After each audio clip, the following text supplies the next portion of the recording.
Hey guys, welcome to the channel once again. So आज हम बात करेंगे एनएफटीज़ के बारे में और हम समझेंगे कि एनएफटीज़ क्या होती हैं, इन्हें किस तरह खरीदा जा सकता है और इनका यूज़ कैसे होता है और आने वाले फ्यूचर में ये क्या हो सकती हैं।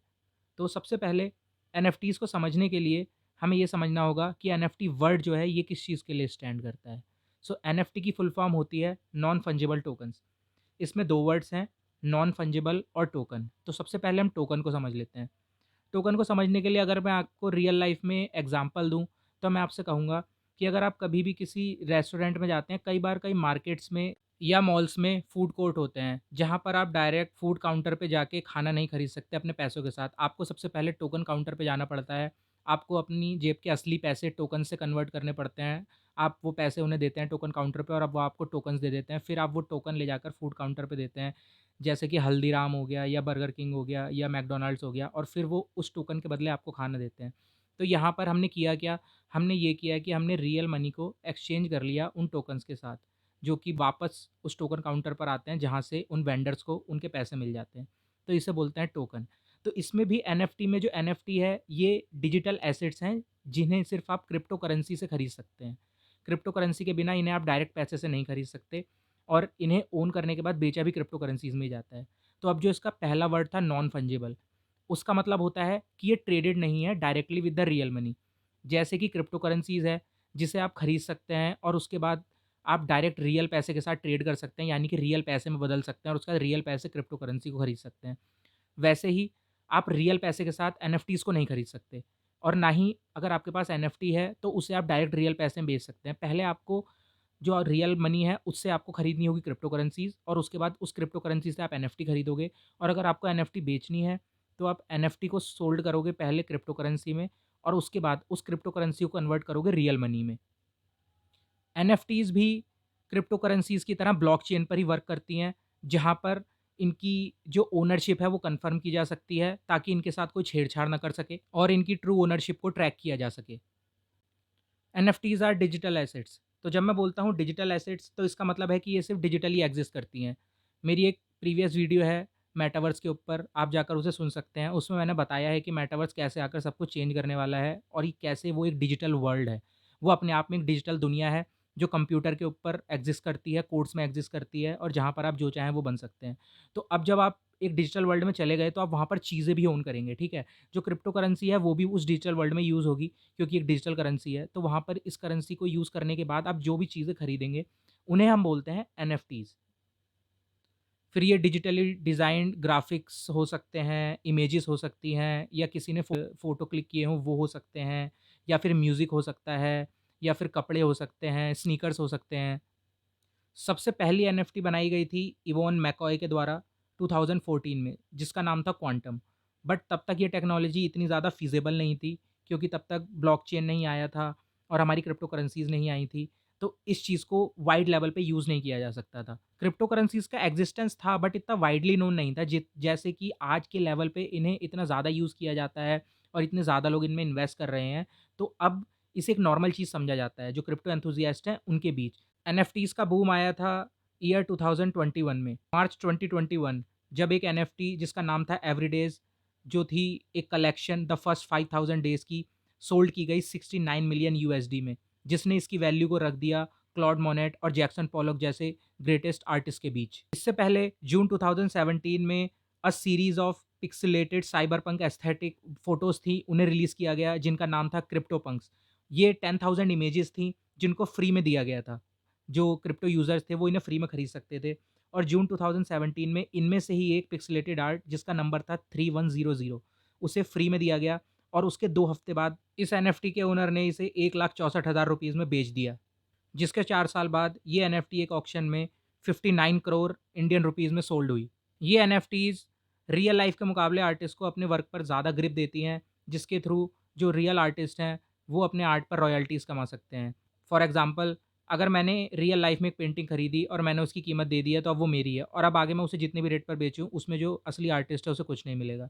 लेकिन एनएफटीज़ के केस में जो इमेज या जो आर्ट वर्क है, वो जितनी बार रीसोल्ड होगा, उसका कुछ परसेंट उसके ओरिजिनल क्रिएटर के अकाउंट में जाता रहता है।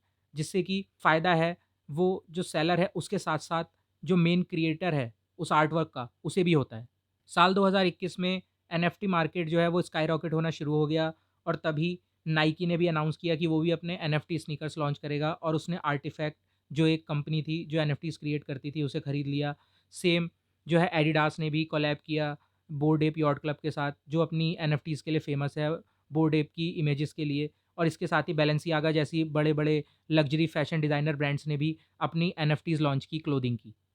एनएफटीज़ का इफ़ेक्ट म्यूज़िक इंडस्ट्री में भी देखा जा सकता है, जहाँ पर कि इसे ओन करने वाले कुछ बड़े नाम हैं, जस्टिन बीबर, पोस्ट मलोन और एमिनेम। और यहाँ तक कि हिप हॉप आर्टिस्ट नास ने अपने 2 सॉन्ग रेयर और Ultra Black as an NFT exclusively sale किए इन प्लेटफ़ॉर्म्स पर। एनएफटीज़ को वाइडली गेमिंग इंडस्ट्री में भी यूज़ किया जा रहा है, जहाँ पर कि जो गेम्स हैं और जो गेम कंपनीज़ हैं, वो अपने जो है वेपन्स हो गए गेम्स में या स्किन्स हो गए, वो एज़ एन एनएफटी जो है, वो बेचते हैं। और अगर आप गेम खेलते हैं और अगर आपको वो स्पेशल वेपन्स या स्पेशल स्किन्स चाहिए, तो आपको वो एज़ एन एनएफटी खरीदने पड़ते हैं क्रिप्टो करेंसीज़ से। अब बहुत सारे लोग ये कहते हैं कि यार एक इमेज के लिए और एक जैसे कि बोर्ड एप यॉट क्लब जो है एप्स की इमेज सेल करता है एज़ एन एनएफटी कि यार एक एप की इमेज के लिए कोई करोड़ों अरबों रुपए क्यों देगा? कोई लाखों रुपए क्यों देगा? ये पागलपन है, मैं तो एक स्क्रीनशॉट लेके जस्ट इस इमेज को सेव कर लेता हूँ और अपनी डीपी लगा लेता हूँ, इससे क्या हुआ? लेकिन नहीं, आपको ये समझना होगा कि ये डिजिटली क्रिएटेड आर्टवर्क हैं जिनकी आइडेंटिटी कन्फर्म होती है। इट्स लाइक कि जो ओरिजिनल क्रिएटर है इसका, उसका एक कोड होता है जब वो इसे क्रिएट करता है और वो कोड इसमें एम्बेडेड हो जाता है ब्लॉकचेन के थ्रू। और जब इसे बेचा जाता है तो वो जो यूनिक आइडेंटिटी थी, जो इसकी ओनरशिप को कन्फर्म कर रही थी कि इसे कौन ओन करता है, अब वो पूरा ट्रांसफ़र हो गया। तो ब्लॉकचेन के थ्रू आप ये कन्फर्म कर सकते हैं कि इसे कौन ओन करता है। लाइक अगर मैंने एक स्क्रीनशॉट ले भी लिया, तो मैं कभी ये कन्फर्म नहीं कर पाऊँगा कि इसे मैं ही ओन करता हूँ। इसको सिर्फ़ वही कन्फर्म कर पाएगा जिसने इसके लिए पे किया है ब्लॉकचेन में और जिसकी आइडेंटिटी अब वहाँ पर एम्बेडेड हो चुकी है। इट्स लाइक कि अगर मैं आपसे कहूँ कि आपने मोनालिसा की पेंटिंग म्यूज़ियम में देखी और आपने अपना फ़ोन निकाला और आपने उसकी फ़ोटो खींच ली और अब आप कहते हैं कि यार इसके लिए कोई अरबों रुपए क्यों देगा? मैंने तो अपने फ़ोन में इस फ़ोटो खींच लिया और देखो मेरे फ़ोन में ये पेंटिंग है। लेकिन नहीं, जो ओरिजिनल है वो ओरिजिनल है, उसकी वैल्यू हमेशा वही रहेगी। आपके फ़ोन में या आप उसकी कितनी कॉपीज़ बना लो, उनकी वैल्यूज़ कभी उतनी ज़्यादा नहीं होंगी ओरिजिनल के बराबर। यहाँ तक कि ट्विटर ने भी 2021 में एनएफटीज़ के लिए एक ऑप्शन लॉन्च किया, जिसमें जो यूज़र है, वो अपनी डीपी में एनएफटी लगा सकता है और उस एनएफटी की कन्फर्मेशन के लिए ट्विटर उसके मेटामास्क वॉलेट से लिंक हो जाएगा और आइडेंटिटी को कन्फर्म कर लेगा। और अगर वो यूज़र उस एनएफटी को ओन करता है, तो जो उसकी वो डीपी है, वो एक हेक्सागोनल फ्रेम में शो होगी, जिससे कि सबको पता चल जाएगा कि ये यूज़र इस एनएफटी को ओन करता है। सेम अगर मैं बात करूँ बोर्ड एप यॉट क्लब की, तो यहाँ पर सिर्फ़ ये नहीं है कि आपको इमेजेस मिल रही हैं, इमेजेस के साथ कुछ पर्क्स मिलते हैं, जैसे कि बोर्ड एप यॉट क्लब जैसा कि नाम है, ये एक क्लब है, जो कि एक्सक्लूसिव पार्टीज़ थ्रो करता है मैंशन्स में, यॉट्स पे और इनमें इनवाइट होने के लिए इन पार्टीज़ में आपको इसकी एनएफटी खरीदना ज़रूरी है। अगर आप इसकी एनएफटी ओन करते हैं, तो आपके पास वो इनवाइट आ जाएगा, जिस वजह से ये बड़े-बड़े नाम जो मैंने आपको बताए, Eminem, Justin Bieber, post Malone और बड़े-बड़े एनबीए और एनएफएल प्लेयर्स, इन लोगों ने इसे खरीदा है। यहाँ तक कि एनबीए और एनएफएल प्लेयर ये भी इन्वेस्ट करते हैं इन एनएफटीज़ में और एनबीए और एनएफएल के खुद के प्लेटफ़ॉर्म्स हैं एनएफटीज़ के लिए, जहाँ पर कि वो लोग अपने प्लेयर कार्ड सेल करते हैं, जो कि आपने देखा होगा पहले हम डब्ल्यूडब्ल्यूई कार्ड और पोकेमॉन कार्ड्स लेते थे, अब वो भी एनएफटी बन चुके हैं और आप उन्हें डिजिटली कलेक्ट कर सकते हैं। सो बेसिकली अगर मैं सिंपली कहूँ तो अगर हम मेटावर्स में मूव करेंगे, तो मेटावर्स में मूव करने के बाद हमारे पास डिजिटल करेंसी होगी जो है क्रिप्टो करेंसी और उसके बाद हम उससे जितनी भी चीज़ें खरीदेंगे, वो सब की सब, वो सारे के सारे डिजिटल एसेट्स जो हैं, वो कहलाएँगे एनएफटी नॉन फंजिबल टोकन्स। और आने वाला फ्यूचर जैसा कि मैंने आपको बताया था मेटावर्स का ही है, क्रिप्टो करेंसीज़ का ही है, एनएफटीज़ का ही है। अब क्वेश्चन आता है कि इन्हें खरीद कैसे सकते हैं? इन्हें खरीदने के लिए आपको चाहिए इथेरियम, जो कि एक क्रिप्टो करेंसी है बिटकॉइन की तरह और फिलहाल इन एनएफटीज़ को सिर्फ़ इथेरियम के थ्रू ही खरीदा जा सकता है, आप बिटकॉइन या किसी दूसरी करेंसी से नहीं खरीद सकते। इन्हें खरीदने के लिए आपको एक अकाउंट चाहिए कॉइनबेस पर, जो कि सबसे बड़ा क्रिप्टो एक्सचेंज है यूएस का, जिस पर सारी क्रिप्टो करेंसीज़ एक्सचेंज की जाती हैं रियल मनी के बदले और खरीदी जाती हैं और ट्रेड की जाती हैं। तो जब आप एक बार वहाँ पर अकाउंट बना लेते हैं और आपके पास इथेरियम है, फिर वहाँ पर एक एनएफटी का प्लेटफ़ॉर्म है, एनएफटी का ऑप्शन आता है उसकी वेबसाइट में, जो कि प्लेटफ़ॉर्म ही है। उस पे जब आप क्लिक करेंगे, तो आपको एनएफटी शो हो जाएँगी और वहाँ पे आप इथेरियम से खरीद सकते हैं। उसके बाद वहीं पे आप इन एनएफटीज़ को बेच सकते हैं, जिससे आपको इथेरियम मिलेगा, जिसको वापस आप रियल मनी में विथड्रॉल कर सकते हैं। सो गाइज़ ये थी कहानी एनएफटीज़ की और मुझे लगता है कि आपको आज समझ में आ गया होगा कि ये कैसे काम करती हैं, ये क्या हैं और इनका फ्यूचर जैसा कि मैंने आपको बता ही दिया क्या है। अगर आपको ये वीडियो पसंद आई हो, तो चैनल को सब्सक्राइब करें, वीडियो को लाइक करें, अपने फ्रेंड्स एंड फैमिलीज़ के साथ शेयर करें और अगर आपके दिमाग में कोई भी क्वेश्चन है या कोई टॉपिक है जिस पे आप चाहते हैं कि मैं वीडियो बनाऊँ, तो प्लीज़ कमेंट करें, मैं उस पर ज़रूर वीडियो बनाऊँगा या आप कोई ओपिनियन चाहते हैं मुझसे तो मैं उसका ज़रूर रिप्लाई करूँगा। Thank you guys.